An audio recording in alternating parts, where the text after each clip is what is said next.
Olá, pessoal, tudo bem? Estamos aqui para mais um videocast e podcast da série Hackeando a Cidade, do A Vida no Centro, a plataforma especializada no centro de São Paulo que discute as questões da urbanidade, enfim, desafios da vida nas cidades. A gente está aqui com esta nova série, o Hackeando a Cidade, aqui no YouTube mesmo, você pode ver aí uma playlist que já tem alguns episódios. E se você quiser, você também pode acessar o nosso Spotify, vai lá, A Vida no Centro. Você vai ver lá o nosso perfil, série Hackeando a Cidade, também você pode ouvir os programas da série. Então, enquanto você estiver na academia, estiver dando um trato na casa, estiver no carro, no busão, no metrô, já sabe, bota lá o A Vida no Centro para você ouvir os programas da série Hackeando a Cidade. E hoje a gente tem um papo aqui com uma figura muito legal. É um cara muito gente boa, e, ao mesmo tempo, é, como se diz aí popularmente, um crânio. O sujeito ele tem uma formação multidisciplinar, ele é arquiteto, urbanista, graduado e com doutorado pela Faculdade de Arquitetura da USP, e também é designer, faz pesquisas, uma série de pesquisas aí no campo das cidades, envolvendo arquitetura móvel, tecnologia aplicada às cidades, também estuda e pesquisa arte contemporânea. É bem amplo o universo do nosso convidado hoje e ele vai explicar melhor. Eu estou falando do Caio Vassão. O Caio Vassão também é professor do Instituto Europeu de Design, entre outras instituições, e é head de inovação da consultoria de inovação Kivo. Vassão, prazer ter você aqui com a gente hoje. Prazer é o meu. Obrigado pelo convite, Cleiton, Denise. Ótimo estar aqui. Obrigada, Vassão. Prazer estar aqui com você. Maravilha. Bom, então vamos começar o papo aqui, Vassão. Eu fiz uma breve introdução, mas bem breve mesmo, do seu trabalho, aí, arquiteto, urbanista, e com uma formação multidisciplinar. Mas eu gostaria que você contasse um pouquinho mais da sua trajetória acadêmica e de mercado também, do seu trabalho, e prazer ter você aqui com a gente. Imagina, o prazer é meu. Olha, acho que é interessante mesmo contar, porque eu não sou um arquiteto muito usual, né? Eu brinco que eu larguei as drogas pesadas, né? Porque eu larguei a arquitetura, mas nunca abandonei. É um exagero que eu faço de vez em quando, falando que eu fui me afastando, pelo menos, da prática tradicional da profissão, né? Então, na década de 90, quando eu era recém-formado ali, eu, de fato, fui arquiteto. Até um momento que chegou um ponto ali que eu percebi que tinha algumas questões que eram muito mal trabalhadas na arquitetura do urbanismo, especialmente a compreensão da cultura urbana, de fato, o que de fato acontece dentro dos edifícios, né? Existe o entendimento da antropologia urbana, que muitos arquitetos conhecem, são sensíveis, mas raramente isso dialoga com as intenções de projeto, ou seja, o que fazer disso e transformar em cidade depois, né? E aquilo foi me incomodando de fato. Eu comecei a me perguntar, bom, eu sei quem que projeta o espaço da cidade, quem que projeta os edifícios, né, o arruamento, tem toda uma constelação de profissionais aí que estão ligados a isso, o engenheiro civil, o arquiteto, o geógrafo, mas está envolvido com isso, e tantos outros especialistas envolvidos. Mas eu fiquei me perguntando, quem é que projeta as relações sociais, ou esse meta-espaço, né? Esse espaço das relações políticas, relações de pertença, relações de desejo, relações... E sabia também que projetar isso de maneira muito diretiva não seria muito bom, né? Porque isso seria engenharia social, que não é uma coisa muito boa, né? Que é controlar a cabeça das pessoas. Mas como é que isso emerge? Como é que a cultura urbana emerge? Como é que ela vai constituindo uma série de relações que, por sua vez, demandam um tipo de cidade, né? E, encurtando a história, eu acabei desenvolvendo essa abordagem do meta-design exatamente para tentar entender isso. Entender como é que essas relações acontecem, como é que a gente pode fazer intervenções interessantes nessas relações, né? E aí um dos conceitos que eu fui trabalhar depois é o próprio conceito do lugar não como local, né? O local geográfico não é o lugar é o que se passa na nossa cabeça, ou nas várias cabeças das pessoas que habitam aquele lugar, né? Então, o lugar é um jeito de estar, é um jeito de interagir socialmente, é um jeito de ocupar o espaço.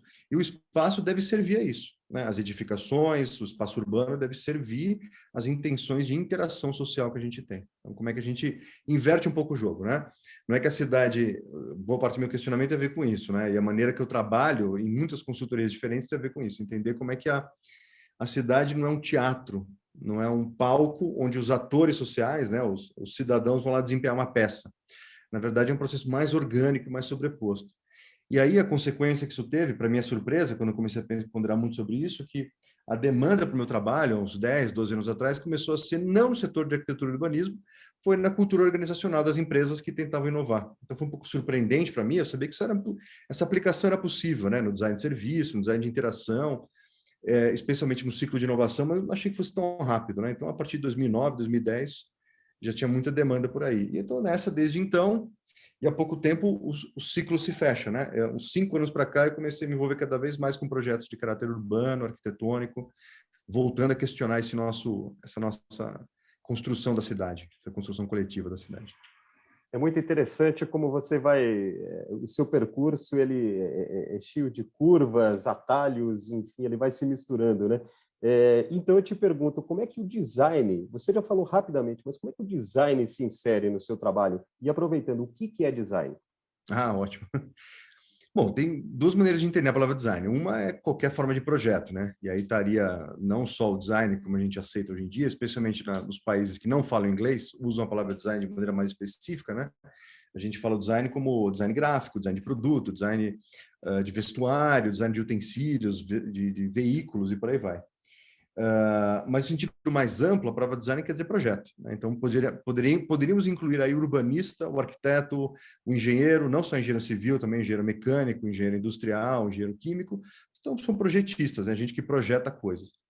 Mas, falando especificamente do design como distinto, ou pelo menos não exatamente arquitetura, o design é quando, especificamente, a gente está tentando entender, hoje em dia principalmente, entender o papel do usuário dentro do sistema.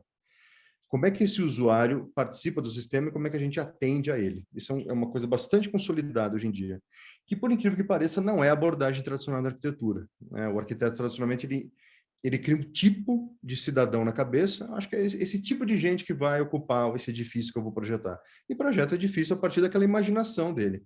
O designer, especialmente esse design mais recente, relacionado a design de serviço, design centrado no usuário, design de interação, experiência do usuário, experiência do cliente, e muita gente falando também já de experiência do cidadão, né, fazendo a volta para a arquitetura e para o urbanismo, começa a pensar a seguinte coisa: como que esse cidadão, como é que esse usuário pensa e como é que eu consigo me comunicar com ele por intermédio de um artefato, por intermédio de um serviço, por intermédio da minha intervenção.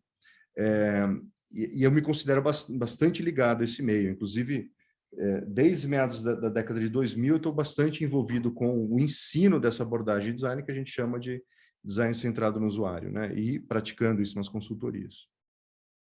E você pesquisa também aí há vários anos o tema de cidades distribuídas, né? Explica o que são cidades distribuídas e de que se você acha que a pandemia e essa experiência do trabalho remoto, se isso pode acelerar essa tendência. Maravilha. Olha, a cidade distribuída, ela é uma cidade que opera como um sistema distribuído, né? Então a gente vai para a segunda pergunta: o que é o sistema distribuído? O sistema distribuído é um sistema que não tem centro, é um sistema que você não consegue identificar nenhum ponto que necessariamente prevalece sobre outro, ou seja, que haveria uma hierarquia entre esses pontos dessa rede, desse sistema. Ou seja, ele não tem centro. Não é que não haja nenhuma hierarquia, é que essa hierarquia não é fixa, não é constante, ela pode variar e não é muito claro quem está acima de quem. Isso varia bastante e não é tão distinto, assim, não tem tanta distinção que permita identificar facilmente essa hierarquia. Então, o sistema distribuído é isso. E, basicamente, é um conceito muito importante no mundo contemporâneo, porque, basicamente, a internet é um sistema distribuído. Inclusive, o próprio conceito de sistema distribuído foi popularizado pela internet, né?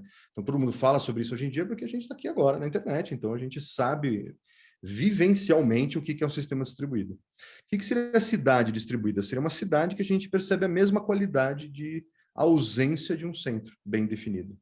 O que historicamente é um problemão, porque as cidades, historicamente, se definiam exatamente por uma polaridade no território. Tem um polo atrator no território, de alta concentração populacional, de riqueza, de vida, né, de trocas, que seria o centro urbano, e longe desse centro você teria a periferia, depois o espaço rural, né, o território rural, ou o território selvagem, em que não acontece vida humana, digamos assim, né? E o que a gente vê hoje em dia, né? Foi, esses últimos 2 séculos, um processo de intensa urbanização global, até antes da telecomunicação digital, que transformou as cidades em distribuídas, né? Mas até antes disso, a gente viu uma intensa urbanização. No Brasil, por exemplo, a gente tem 80% da população vivendo em tecido urbano. cidades pequenas ou grandes, mas 80% da população é muita gente, né? A gente está falando aí a respeito de 190 milhões, não, perdão, 160 milhões de pessoas vivendo em cidades no Brasil, né? Os 40 milhões, 50 milhões restantes estão espalhados pelo território no meio rural. E a partir do momento que as pessoas estão na cidade, acontece essa revolução estranhíssima, a partir da década de 60 e 70, que é a banalização da tecnologia digital, da telecomunicação, né? E a partir da década de 90, isso é inegável, a gente tem aí uma popularização da tecnologia digital a tal ponto que as pessoas andam, nos últimos 15 anos, com um dispositivo de telecomunicação no bolso, que é o celular, é o smartphone. E a partir dessa hora, essa organização distribuída da sociedade é inegável. A gente começa a perceber que as pessoas conseguem se comunicar de uma maneira que não precisa mais passar por filtros especificamente pré-definidos, ou seja, eu não preciso mais pedir permissão para falar com vocês, por exemplo. Coisa que há 20, 30 anos atrás eu teria que encontrar alguém entre nós para poder conversar, a gente teria que se encontrar para viabilizar isso. Quando a gente pensa no tecido urbano, a gente vê uma situação meio estranha, né? Que o centro não é mais importante que a periferia. E a gente não consegue mais localizar tão bem o centro, onde é que está esse centro. Mas, enfim, e aí a gente começa a ver um fenômeno do território muito interessante, porque essa mesma atração que os polos faziam também para de operar nessa hora. As pessoas conseguem ter vida urbana, que é uma vida de extrema interação social, de intensa interação social, onde quer que elas estejam. E aí começa a acontecer uma coisa também muito estranha, que você vê, por exemplo, uma coisa que vem do setor mais ligado ao design e inovação, que é o setor de startups, por exemplo. E você começa a ver movimentos de construção de startups, ou movimentos associados a isso, como hackathons, por exemplo, acontecendo no território, nos lugares mais inusitados. O que você esperaria acontecer em grandes centros globais, acontecer talvez em Nova York, talvez em Berlim, Londres, grandes polos globais, centros globais, você começa a ver acontecer no interior de Minas Gerais, você começa a acontecer isso no meio da Amazônia, você começa a ver isso acontecendo no meio da África, e você começa a ver surgindo inovações nessas regiões que de fato têm relevância global. Aí você fala, pô, de fato, né? A gente está vivendo num meio urbano global distribuído, onde não é mais tão fácil reconhecer os centros. E a própria distinção entre periferia e centro não é mais tão clara. A gente até brinca, fala que o centro está em todos os lugares, ou então a periferia está em todos os lugares. E você vê exatamente isso nos centros urbanos contemporâneos, no tecido urbano contemporâneo, que é uma sobreposição de centro e periferia. Tem um urbanista que eu gosto muito que descrevia isso, ele teve essa intuição muito antes da gente perceber que estava de fato acontecendo, que é o Cedric Price, que é um urbanista inglês. E ele compara a cidade com um ovo. Então ele fala, a cidade antiga era um ovo cozido. Então você tinha um muro, né, que era a casca do ovo, bem definida, o fora dentro do ovo era bem definido, né, do ovo cozido, e o centro da cidade era a gema. E um pouco a região não tão rica, não tão intensa em termos de interação social, seria a clara. Poderíamos até dizer periferia, né? O que acontece a partir da Revolução Industrial? A gente começa a ter ovo frito. O que é ovo frito? É um ovo meio espalhado, você não consegue mais perceber tão claramente esse adensamento. Ainda tem o centro, que é a gema, está bem definida a gema, e tem ali a clara que vai gradualmente diminuir de densidade até virar não ovo, está fora da cidade, né? Mas está definido ainda. E ele falou, o que estava acontecendo já na década de 60? Ele previu isso na década de 60, hein? Que não tinha nem computação digital como a gente conhece hoje em dia. Ele falou, no futuro a gente vai ter uma cidade que é ovo mexido. Aonde está o centro? Onde está a periferia? Onde é que começa? Onde é que termina esse negócio? O ovo mexido você joga no prato e ele se espalha todo, né? E a gema está misturada com a clara, a periferia está misturada com o centro, e é exatamente o que a gente está vendo hoje em dia. Tanto surgiu uma categoria que já é reconhecida pelos urbanistas, que é a macrometrópole. No Brasil, a gente tem um grande exemplo da macrometrópole, que é a macrometrópole paulista, que é essa região urbana que está no quadrilátero definido por São José dos Campos, a leste, Sorocaba, a oeste, Campinas, a norte e Santos, ao sul. Você tem aí, vivendo aí, mais de 30 milhões de pessoas nessa macrometrópole, e ela é toda perfurada, ela é como se fosse ovo mexido mesmo, que você consegue ver o prato entre os pedaços de ovo, né? O que é o prato nessa hora? É o terreno que seria chamado de rural, né? E a gente não consegue mais definir onde é que está a cidade ali. A cidade é muito mais um jeito de estar, um jeito de fazer as coisas, do que, de fato, uma localização, é naquele lugar. E a gente chega numa qualidade importante da cidade distribuída, que é a translocalidade. A translocalidade é essa qualidade de conectar muitos lugares diferentes numa mesma ação, no mesmo lugar de interação social, como nós aqui agora, temos os 3, cada um no lugar diferente, mas estamos aqui no mesmo lugar, que seria essa conversa via Zoom, que vai virar um podcast depois. E, ao mesmo tempo, ela é transitória. As pessoas percebem que elas conseguem passear de lá para cá. E a gente chega na pandemia. A pandemia faz o quê com isso? Só acelera. Fala, bom, dá para responder assim a pandemia? Dá para responder com telecomunicação, digamos assim? Dá. Quem pôde responder com telecomunicação, respondeu, e a gente vê a cidade virando uma espécie de uma experimentação a céu aberto. As pessoas experimentando com outras lógicas de estar. Eu posso estar no centro de São Paulo? Posso, porque é maravilhosa a vida ali? Porque tem um patrimônio histórico maravilhoso? Sim, posso. Mas aí no fim de semana eu vou para Ibiúna, passo lá. Eu vou passar uma temporada na praia, depois eu volto para o centro de novo. E essa sensação de oscilar de lá para cá, isso não significa mais trair uma região da cidade, significa que você está simplesmente passeando, você está em trânsito, né? Enfim, também tem a ver com mobilidade, né? Você pode fazer várias coisas, coisas urbanas de lugares não urbanos, né? Que antes a tecnologia permite isso, né? Mas você acha que isso ainda, essa vida ainda é uma coisa muito restrita ainda a poucas pessoas, né? Você acha que com a pandemia e com o trabalho remoto mais abrangente, não só para a elite do trabalho, mas também para mais trabalhadores e tal, isso pode de fato mudar? A gente pode ter de fato a pessoa que mora na periferia geográfica conseguindo trabalhar da casa dela. Você vê isso numa cidade como São Paulo, por exemplo, onde ainda os trabalhos são muito concentrados em algumas regiões, né? Você acha que isso pode de fato mudar a partir de agora? Sim, sim. Sim, pode mudar, mas é bom a gente lembrar que São Paulo é uma cidade que nasceu policêntrica, né? São Paulo não nasceu na Sé, né? Ela até nasceu, né? Nasceu, na verdade, ali pertinho da Sé, né? No pátio do colégio, mas isso foi um ato de fundação. Assim que São Paulo começou a crescer, ela teve muitos centros diferentes. Então, você tem Vila Maria, você tem Pinheiros, tem Santa Amaro, Casa Verde, que são esses centros que cresceram quase tão rápido quanto o centro histórico da Sé. É quando ele é eleito como centro administrativo que a gente começa a ver uma concentração grande ali, aí a cidade começa meio que como se fosse um colapso territorial, que tudo é chupado para dentro da cidade e começa a se concentrar. Então, mas isso não dura muito tempo, né? Porque já a partir da década de 60, 70, esse policentrismo começa a funcionar também como múltiplos polos atratores de trabalho, né? Já funciona dessa maneira. Isso em São Paulo. Outras cidades brasileiras também funcionam assim. Muitas cidades europeias também são policêntricas, né? Elas não têm um centro único que concentra tudo. Mas certamente, né, hoje em dia a gente pode considerar que essa mobilidade toda ela é um pouco exclusiva aí da galera que tem dinheiro, né, que consegue ter conectividade para onde vai e poder ter banda larga na praia, banda larga no campo, banda larga na casa dos pais, não sei onde, na casa dos filhos, depende de onde você está indo ali, você consegue ter essa conectividade, né? Em curto prazo, me parece que é uma coisa que tende à exclusividade, em curto prazo.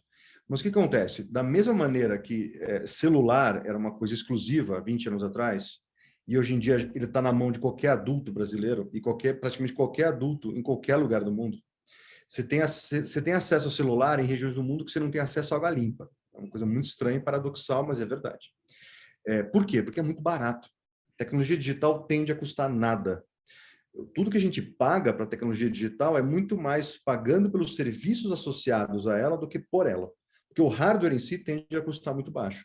Se alguém consegue pensar algum modelo de negócios que aproveita isso, esse custo baixo, e consegue prover aquele serviço por um preço mais baixo, aparece no mercado, aí aparece mais alguém, e na competitividade isso vai caindo, caindo, caindo, e acaba tornando acessível. Então, hoje em dia, não sei se vocês sabem, a gente tem mais celular do que pessoas no Brasil. A gente tem 240, 250 milhões de linhas habilitadas de celular, né? E a gente tem 370 milhões, se não me engano, 360, 370 milhões de dispositivos acessando a internet no Brasil, que é 120, 130, 140 milhões a mais do que pessoas têm no Brasil. Ou seja, tem mais acesso à internet do que pessoas. Então, a curto prazo, sim, me parece uma coisa bastante exclusivista, mas a longo prazo me parece uma coisa inevitável. Inevitável. Tanto que é uma coisa interessante, que é que impacto que vai ter sobre os bens imobiliários isso. E eu tenho falado um pouquinho sobre onde tem conectividade, a cidade. O cara conseguiu conectar, ele consegue ter uma vida urbana, consegue bater papo, fazer trabalho, ganhar dinheiro, ele vai para esse lugar. Isso, obviamente, não se aplica para ocupações que são braçais, né? A gente que trabalha com limpeza, a gente trabalha com alimentação, transporte, serviços muito manuais ou materiais. Isso também, mas é uma coisa que se percebe também, que isso tende a mudar a longo prazo, né? Uma coisa que a gente pode ponderar é a relação entre essas duas populações. A população que tem acesso à mobilidade, tem acesso à conectividade, e essa população que tem, não é que não tem, mas tem menos, tem mais dificuldade para poder usufruir dessa mobilidade. E são populações que até pouco tempo elas eram mais integradas. Com a pandemia, elas meio que se separaram. Claramente a gente vê um divide aí, né? Uma separação e uma lacuna, um gap entre os dois ali, e tá aumentando. Desse lado, a gente vê o pessoal do precariado, né? O pessoal da uberização. Não só o Uber em si, mas a uberização de quase tudo, né? É quem está provendo serviço para essa turma aqui, né? Agora, de qualquer forma, mesmo ainda sendo para uma parcela pequena da população, isso pode ter um impacto na mobilidade de todo mundo, né? Claro, porque esse cara está demandando mobilidade desse. Então, ele não precisa ser o cara que provê para ele mesmo, né? Como haveria antigamente o ricão, o ricaço, que tem a cozinheira, a motorista, que está colado nele. A gente vê no meio do caminho aparecendo a economia de plataforma, a economia em rede, né? Uma economia distribuída também, em que essa pessoa vai prover para alguém alguma coisa em algum lugar. E isso pensando de maneira polarizada, porque as coisas também não são polarizadas, é muito mais multidirecional, em que esse cara provê um serviço para esse no momento, e no momento a relação se inverte, esse cara vai prover um serviço para esse. Isso cada vez vai ser mais complexa essa relação. Então, a curto prazo, a gente vê um divide assim, entre dois blocos, né? O que eu prevejo para daqui a 2, 3 anos, começar a perceber uma fragmentação entre muitos grupos diferentes. E muito dinâmico, pessoas assumindo posições muito diferentes nessa rede de oportunidades, né? Aí acho que a gente vai ver uma mudança bastante sensível no tecido urbano. E o impacto que isso vai ter na posse de imóveis, né? Para que eu vou ter um imóvel nessa hora? O teu imóvel pode virar um pepino, né? Na verdade, né? E como lidar com isso? Como é que quem trabalha com negócios imobiliários vai lidar com essa hipermobilidade? Como é que vai ser isso? É uma questão que está levantada aí, né? Mas você acha que isso no Brasil pode acontecer? Porque no Brasil a gente tem a incerteza sobre o futuro, a incerteza sobre a velhice, enfim. Esse é um dos grandes fatores também de aquisição de imóvel, né? Onde que eu vou morar quando eu ficar velho? Você acha que isso pode chegar ao Brasil, essa visão mais fluida em relação ao Olha, imóvel? já está chegando, já está chegando. A gente está vendo no mercado imobiliário um movimento interessantíssimo de consolidação de carteiras de investimento, né? São grandes investidores que estão comprando muitos imóveis, a gente está vendo isso se manifestar em muitas frentes diferentes, desde startups conhecidas até negócios não tão de destaque assim, comprando muitos imóveis e ofertando isso por aluguel, né? E a gente começa a ver algumas iniciativas desde de aluguel social, né, de valores muito em conta para a população, e uma certa confiança no futuro aí do que viria pela frente, né? Agora, tem um outro lado que a gente vê também, que quem conhece negócios imobiliários olha a posse do imóvel como um passivo, não como um ativo financeiro, né? Ou seja, uma fonte de custo, não uma fonte de renda, né? Então, como lidar de maneira diferente com isso, né? Então, independentemente da estabilidade ou não no Brasil, que é bem estável mesmo, é bem provável que a gente aprenda a ter outra relação com os imóveis e comece a ter uma relação de confiança numa coisa um pouco mais ampla e mais complexa, que é esse mercado que tende a cair o valor dos imóveis. Um ponto importante é entender que a gente tem uma tendência de queda populacional, né? No Brasil, a gente está com uma natalidade de 1,7 por casal. Significa que a gente teria que ter, para ter reposição, para manter a população, a gente teria que ter 2,1. Se a gente tem 1,7, a população vai cair relativamente rápido. Sem contar pandemia, sem contar violência, sem contar nada. Vai cair por decréscimo vegetativo mesmo, né? As pessoas naturalmente morrem, nasce menos gente e vai decrescer a população. Tem algumas previsões que... Essa queda de natalidade é geral, tá? Não é só no Brasil. Então, tem algumas previsões que dizem que até o final do século a gente tem uma população global de 4 milhões. A gente está hoje em dia com 7,5. E a gente provavelmente vai chegar num pico de 7,5, no máximo vai chegar a 9 bilhões. Não a 20, como previu na nossa juventude, né? Se 20 bilhões de pessoas vai ser um desastre ecológico, só a existência humana é um desastre. Não vai acontecer isso. Então, se você tem uma queda de natalidade e você tem a mesma oferta de imóveis, porque imóveis são para sempre, né? São imóveis, eles estão lá. Você tem uma queda de valor do imóvel. O que eu tenho aconselhado para todos os meus parceiros e clientes da área imobiliária é: você tem que associar o imóvel a algum tipo de serviço. O imóvel sozinho é um passivo. Ele associado a um serviço, ele é um ativo. Que serviço é esse? Tem vários, vocês conhecem. O mais banal é Airbnb. Mas tem coisas bem mais sofisticadas aparecendo por aí na área de inovação imobiliária, que associa esse serviço ao imóvel, né? E aí você cria essa relevância, né? Então, um ponto importante é esse. Fundação, agora a gente está num momento também aí de uma discussão muito séria sobre sustentabilidade, sobre o uso de recursos, enfim, a gente tem as megacidades aí com seríssimos problemas e desafios na área ambiental e de sustentabilidade. E você também fala muito, né? Eu já vi em outros momentos, você falando de uma cultura regenerativa.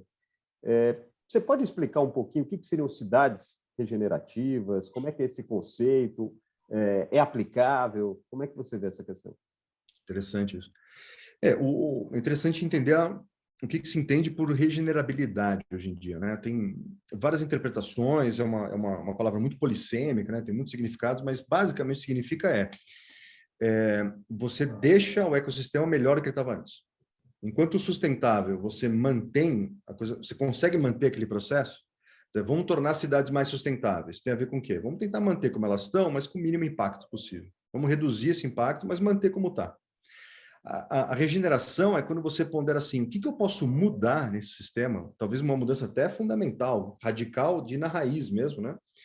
Para que esse evento, essa coisa que eu estou tentando incrementar a performance ambiental dela, não seja só uma redução de impacto, seja, por exemplo, a anulação do impacto, seja impacto zero, ou então, melhor do que isso, que o impacto seja positivo. E isso é um tremendo desafio. Muitas pessoas falam, mas isso é impossível, não tem como. Porque a sustentabilidade é difícil. Imagina a regenerabilidade, que é um passo adiante da sustentabilidade. Não tem como, né? Mas aí você começa a ver exemplos, né? Então, tem um exemplo interessantíssimo, que eu sempre cito esse exemplo, quem me vê falando por aí já me viu, já sabe até o que eu vou falar, que é a terra preta de índio. A terra preta de índio é um solo mais escuro que tem na floresta amazônica, que se conhece desde a época da colonização. A população que vivia lá foi dizimada por uma pandemia no início da colonização, né? Se estima que populações de 8 a 40 milhões de pessoas vivendo na bacia amazônica antes da colonização. E essas pessoas praticamente desapareceram, teve uma queda brutal por causa da pandemia, né? Varíola e outras doenças que vieram da Europa, né? E descobriu-se há pouco tempo que essa terra preta de índio, ela é uma terra antrópica, ela é feita por seres humanos, ela é uma terra produzida. É uma técnica sofisticada que envolve um tipo de queimada controlada, misturada com depósito de animais, compostagem orgânica, depósito de restos de cerâmica misturado e triturado na terra. Tem uma técnica sofisticada para fazer essa terra preta. Por que ela é regenerativa? Aonde tem terra preta, tem mais biodiversidade na superfície e no subsolo. Ou seja, a floresta agradece onde tem terra preta. Quer dizer que a floresta agradece o ser humano que fez terra preta? Então é possível tecnologia regenerativa. Tudo bem, isso é na floresta, né? O que isso tem a ver com a nossa vida aqui, né? Primeiro ponto, acho que a floresta já foi cidade. Quando essa terra preta foi feita lá, a densidade populacional da Amazônia era considerável, era muito maior do que hoje, com toda essa colonização, né? Não era uma densidade altíssima, como as metrópoles que a gente tem no sudeste do Brasil, mas era uma densidade maior. E haviam, de fato, alguns polos regionais que tinham uma certa concentração, de fato, populacional. Então, não é que lá não havia cidade, era uma cidade diferente do que a gente conhece, né? Mas vindo para uma cidade como São Paulo, como Belo Horizonte, como Rio de Janeiro, como sei lá, Brasília, o que dá para fazer regenerativamente, né? Dá para fazer muita coisa. Uma outra tecnologia que eu sempre cito, que é a tecnologia dos biodigestores. O biodigestor é uma tecnologia conhecidíssima, super conhecida, que ela faz o seguinte, ela pega todos os dejetos de um animal, pode ser um ser humano, pode ser um porco, pode ser uma galinha, pode ser o que seja, e aquilo é processado pelos próprios seres vivos que já estão ali nos dejetos, né? Nos excrementos, nas fezes ali. Que é um bioma vivo aquilo. Ele se autodigere, por isso que é uma biodigestão. Aquilo gera gases combustíveis e gera também o que sobra de material ali, de líquido e sólido, é uma coisa absolutamente que não tem nada a ver com o que entrou. Vira o tal do churume não tóxico, que pode ser usada como água cinza para irrigação, de jardins, etc., né? Não pode ser bebida, não pode ser consumida, mas ela pode ser usada para irrigação. E aquele gás é combustível, que é um gás que ele vai ser produzido, que são gases como metano, por exemplo, que são muito perigosos para a camada de ozônio e para aquecimento global. Ele é um gás de efeito estufa. É melhor que ele seja queimado, porque ele vira gás carbônico, né? E outras coisas. Mas ele, como metano, ele tem mais impacto, ele é um gás de efeito estufa muito mais poderoso que o gás carbônico. Então é melhor queimar ele. Bom, essa tecnologia é conhecidíssima, mas ninguém usa de um jeito inovador que seria regenerativo, que seria o quê? Tratar o efluente humano dentro do lote urbano. E não usar esgoto, você trata ele dentro do lote urbano. Desse jeito você não só se reduz o impacto, como você melhora o impacto. Porque assim, o ser humano vai produzir aquilo, nós comemos e nós vamos ao banheiro, é inevitável isso. O que fazer com que sai do banheiro? Se a gente dá um destino como esse, a gente incrementa a qualidade do ambiente urbano, a gente melhora a cidade. Uma outra tecnologia regenerativa que está crescendo muito que é a agricultura urbana. Ou seja, você produzir alimentos dentro do território da cidade. Aí tem 1000 soluções, desde topo de edifício, as laterais, as fachadas dos edifícios podem ser usadas para isso, jardins comestíveis, praças comestíveis, que são conceitos muito interessantes, quase que lúdicos, mas muito pragmáticos, né?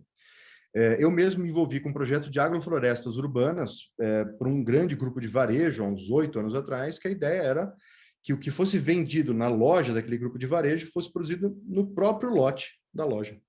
Porque eles tinham terrenos grandes, assim, eles poderiam ter agroflorestas ali, com produção de alimentos que pudesse ser vendido no próprio lote.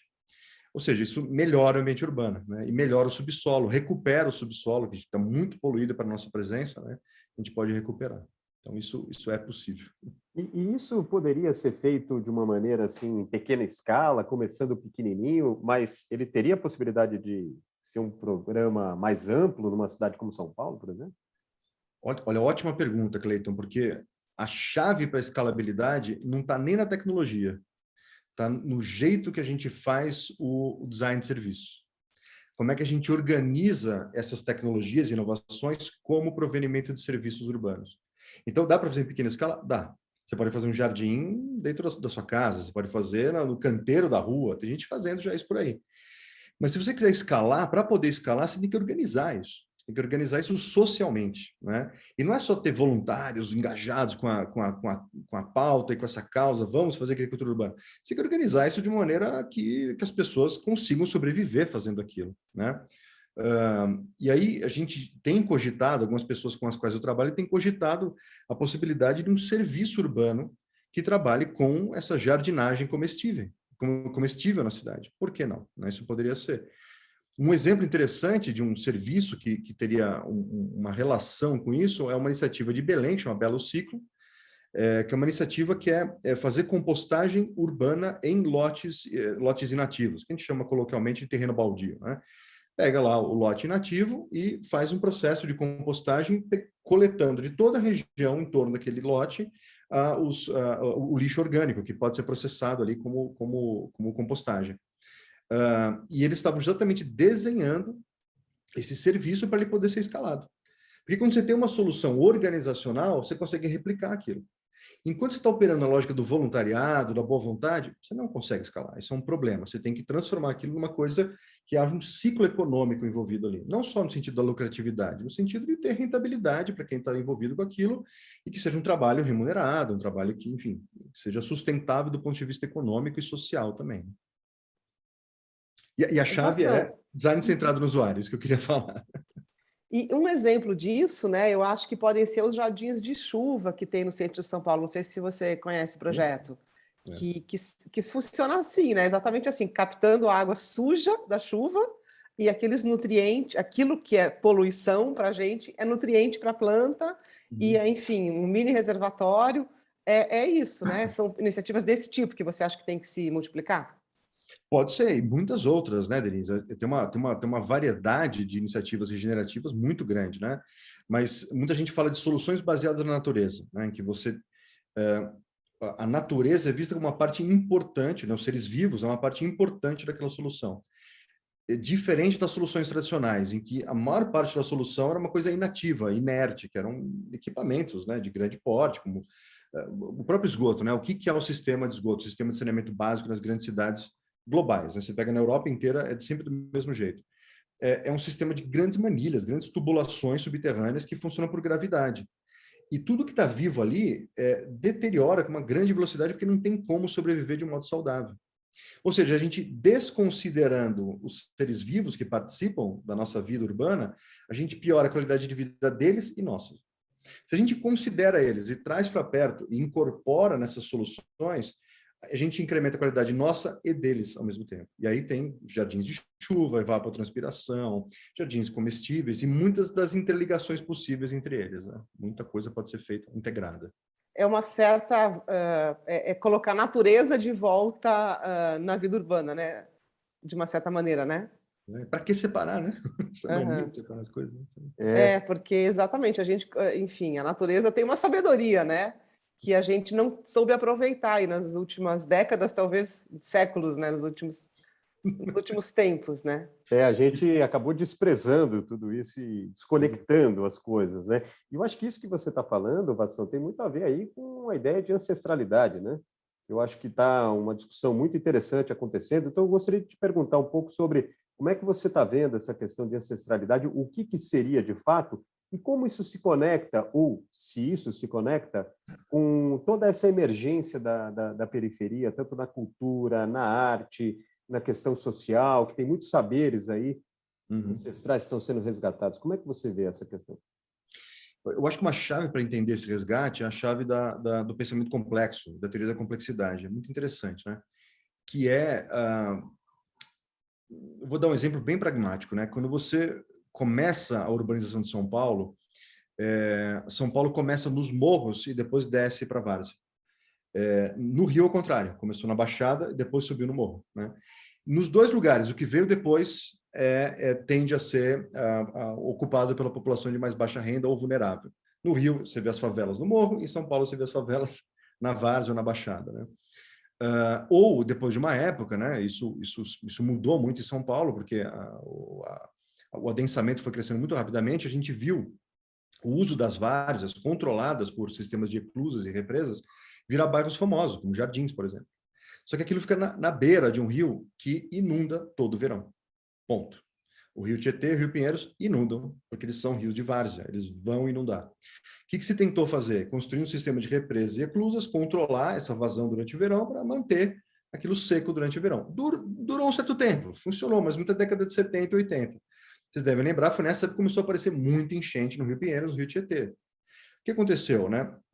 Se eu perguntasse para qualquer indígena da região, né, assim, um branco chegasse e falasse assim, vou colocar uma casa na beira da água. E o índio fala, não põe lá. Por que não? Porque vai inundar. Como? Quando que vai inundar? Todo verão. Todo verão, eles sabiam disso. O cara insistiu, foi lá e colocou. Se você olha para toda a arquitetura dos países que estão em regiões similares, como a de São Paulo e do Sudeste, na Mata Atlântica, né? E boa parte do litoral brasileiro, de cima a baixo, é de Mata Atlântica, ou foi de Mata Atlântica.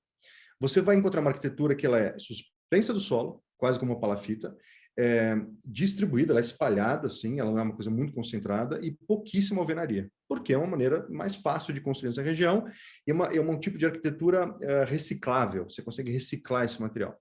A gente abandonou isso em função de uma arquitetura europeia, eurocêntrica, de alvenaria, de ladrilho, aquela mania de ladrilhar tudo, né? E aí você tem que quase todas as cidades litorâneas e as casas litorâneas têm cheiro de mofo. Você entra na casa, você acha normal ter cheiro de mofo. Uma casa ficou fechada há muito tempo, vai ficar com cheiro de mofo. É natural. Mas não precisava ser. Só que a gente insiste em trazer práticas eurocêntricas, de clima temperado, para uma região tropical do planeta, extremamente, muito mais úmida do que você encontra na Europa, em qualquer lugar da Europa. E aí, o que você faz com isso, né? E por que o pensamento complexo? Porque as populações tradicionais, as populações originárias, elas têm um jeito muito sofisticado de codificar a complexidade, de registrar esse conhecimento e passar adiante, né, para as gerações mais novas, que a gente chama de mito. O mito é um jeito de você codificar a complexidade numa anedota, numa história, numa narrativa, que as pessoas entendam. Sim. E existe ali uma sabedoria profunda.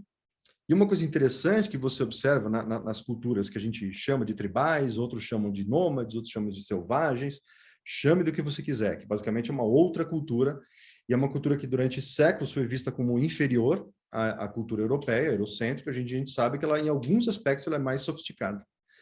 E um deles são sistemas de governança da microescala social. Como é que a microescala social se organiza no dia a dia?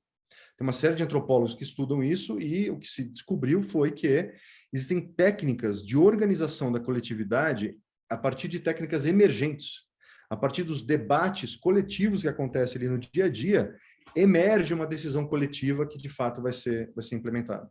Coisa que, na cultura eurocêntrica, não. Você tem que ter um líder, esse líder pensa, ele pode te consultar, ele pode até deixar você participar do processo decisório, mas quem decide é ele que vai decidir, ele é soberano nesse processo.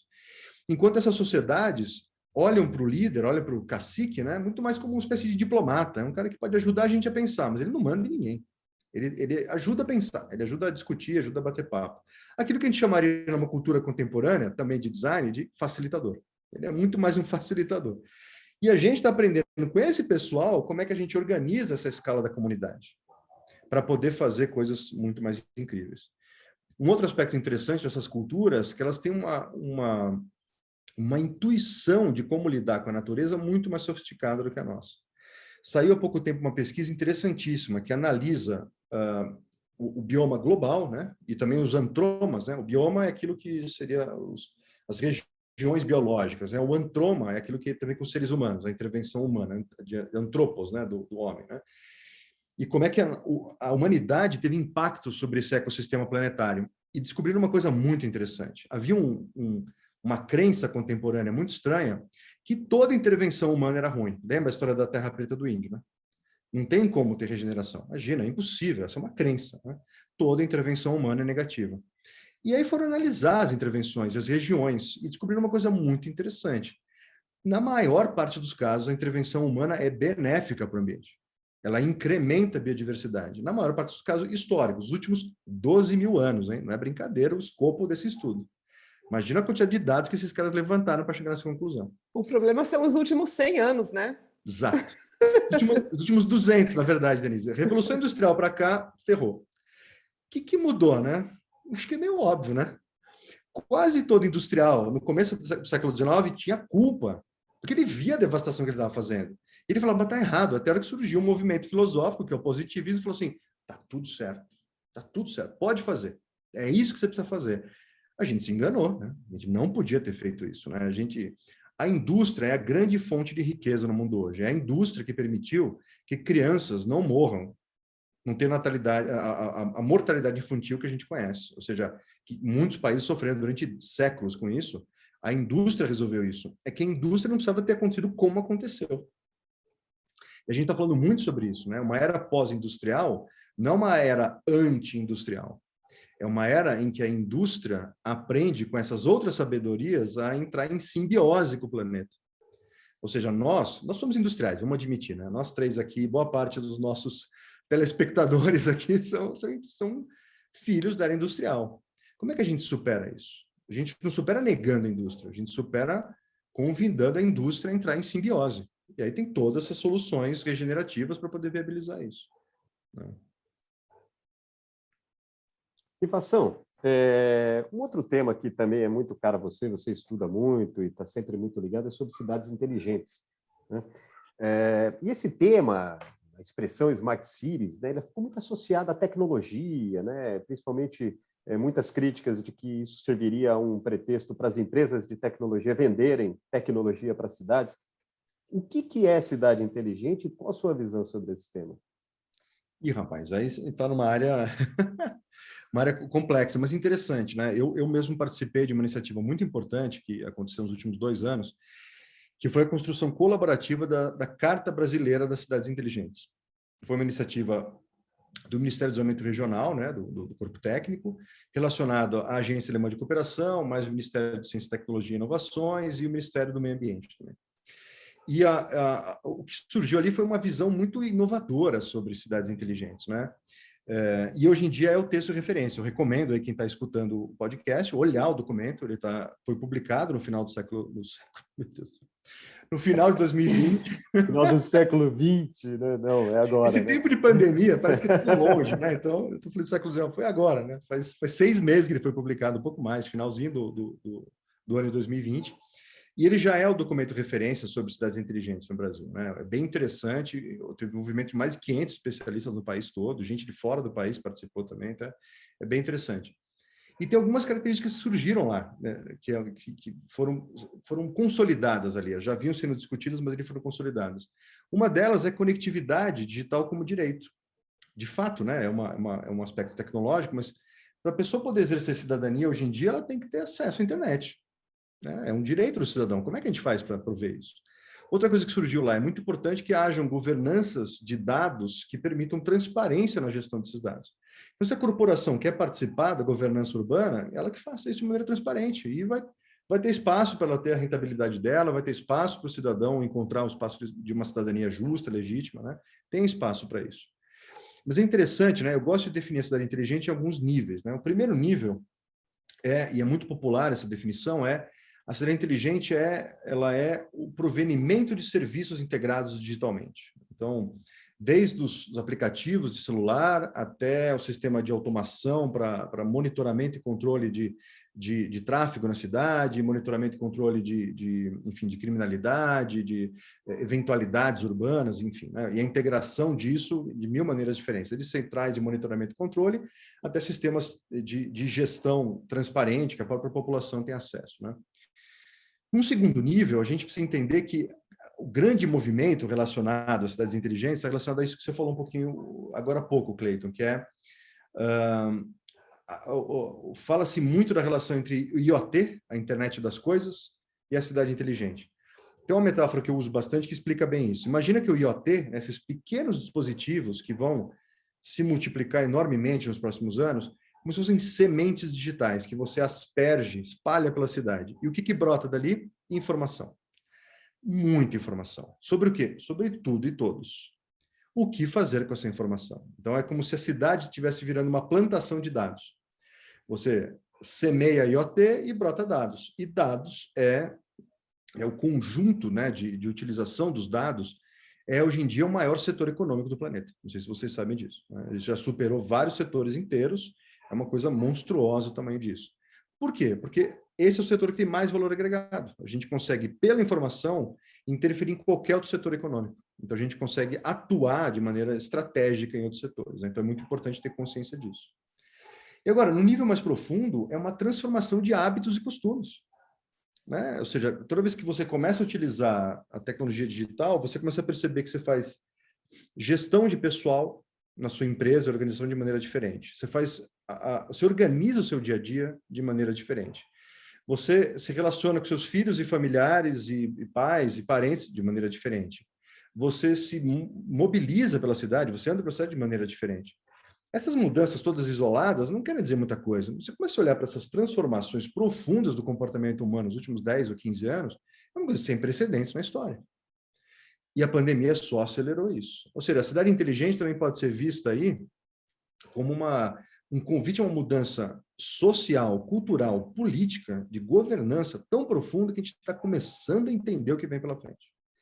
A cidade distribuída pode ser vista como uma variação do conceito da cidade inteligente, né? Mas ela vai um pouco além. E tem um último ponto, que é uma provocação que eu sempre faço, que eu falo assim, olha, a cidade inteligente é pleonasmo. Eu falo, mas como assim pleonasmo? Porque toda cidade é inteligente. Mas por quê? Porque, na verdade, uma cidade só funciona, ela só é cidade se aquela sociedade que habita aquela cidade está integrada a certo ponto dela funcionar como uma inteligência coletiva. Senão a cidade nem funciona, você nem vê cidade ali, você vê um vilarejo, você vê uma coisa provinciana, que não tem nenhum caráter urbano, de fato, né? Não tem vida urbana. Para ter vida urbana tem que ter essa integração. Então, se a cidade é assim, ela já é inteligente. Então, qual é o papel do digital? Bom, deveria ser apoiar isso, apoiar essa inteligência coletiva. E aí, os tecnólogos precisam aprender com os antropólogos nessa hora o que é inteligência coletiva. Senão, não adianta ficar provendo serviços e não faz sentido nenhum.